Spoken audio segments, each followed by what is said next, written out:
बच्चों, आज हम देखेंगे कक्षा 9वीं विज्ञान के महत्वपूर्ण प्रश्न।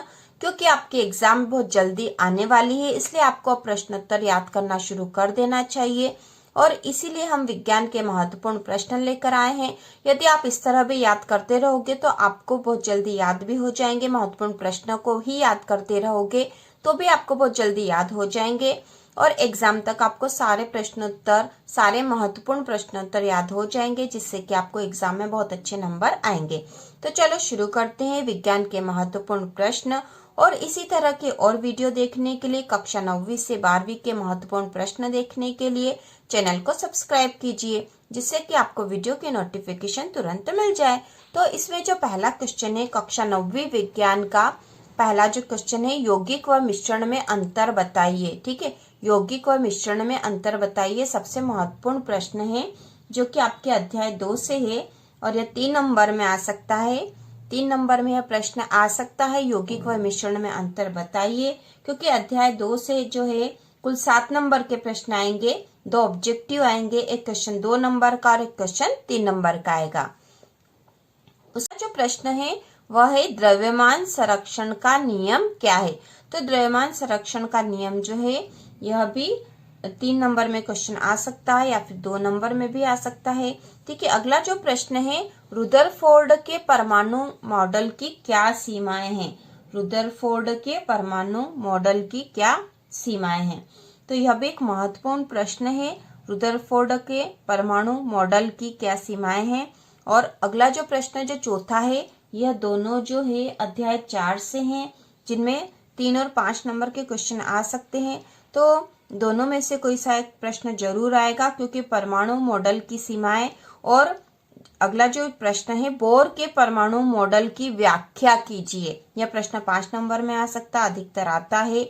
बोर के परमाणु मॉडल की व्याख्या कीजिए और रुदरफोर्ड के परमाणु मॉडल की क्या सीमा है। यह दोनों प्रश्न इंपॉर्टेंट है, इन दोनों में से एक एग्जाम में जरूर ही आएगा। अगला जो प्रश्न है, पादप कोशिका व जंतु कोशिका में अंतर बताइए। ठीक है, पादप कोशिका और जंतु कोशिका में अंतर बताइए। इस पाठ से इनके चित्र से संबंधित प्रश्न भी आ सकता है। ठीक है, पादप कोशिका का चित्र, जंतु कोशिका का चित्र भी इम्पोर्टेंट है और इन दोनों में जो अंतर है वह भी इम्पोर्टेंट क्वेश्चन है। पादप कोशिका और जंतु कोशिका में अंतर बताइए। और यह जो है अध्याय 5 से है, यह क्वेश्चन अध्याय 5 से है। तो यह प्रश्न 3 या 4 नंबर में आ सकता है, पादप कोशिका और जंतु कोशिका में अंतर। और इनके चित्र से संबंधित प्रश्न भी एग्जाम में आ सकता है, तो आपको इन दोनों के चित्र भी याद करने हैं। अगला जो प्रश्न है, न्यूरॉन का सचित्र वर्णन, इंपॉर्टेंट क्वेश्चन है यह भी, न्यूरॉन का सचित्र वर्णन। ठीक है, न्यूरॉन का सचित्र वर्णन इंपॉर्टेंट क्वेश्चन है, आपको याद करना चाहिए इसका चित्र। ठीक है, पादप और जंतु कोशिका का चित्र, ये 3 चित्र आपको कर ही लेने चाहिए अभी। अगला प्रश्न है, कार्डिक पेशी का विशेष कार्य क्या है। तो कार्डिक पेशी का जो है, इसका जो कार्य है ये आपको याद करना है। इसमें पेशियों से संबंधित कार्य है इस पाठ में, तो इस पाठ से संबंधित क्वेश्चन भी आ सकते हैं। 2, 3 और 4 और 5 नंबर में आएंगे। तो ये कार्य संबंधी क्वेश्चन जो है 2 नंबर में आ सकता है कि कार्डिक पेशी के कोई 2 कार्य बताइए। ठीक है, अगला प्रश्न नंबर 8 है, संक्रामक रोग फैलने से रोकने के उपाय बताइए। वेरी इंपॉर्टेंट है, क्योंकि अभी हमारे देश में भी संक्रामक रोग फैले हुए हैं। ठीक है, तो उससे रोकने के जो उपाय है, इससे संबंधित क्वेश्चन एग्जाम में आ सकता है। और ये अध्याय 13 से है, अध्याय 13 से संबंधित प्रश्न है यह।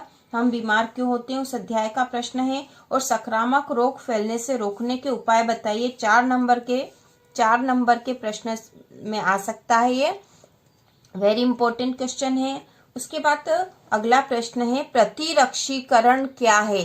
ठीक है, यह भी इसी पाठ से संबंधित है, प्रतिरक्षीकरण क्या है। ठीक है, अगला जो प्रश्न नंबर 10 है, ग्रीन हाउस प्रभाव क्या है।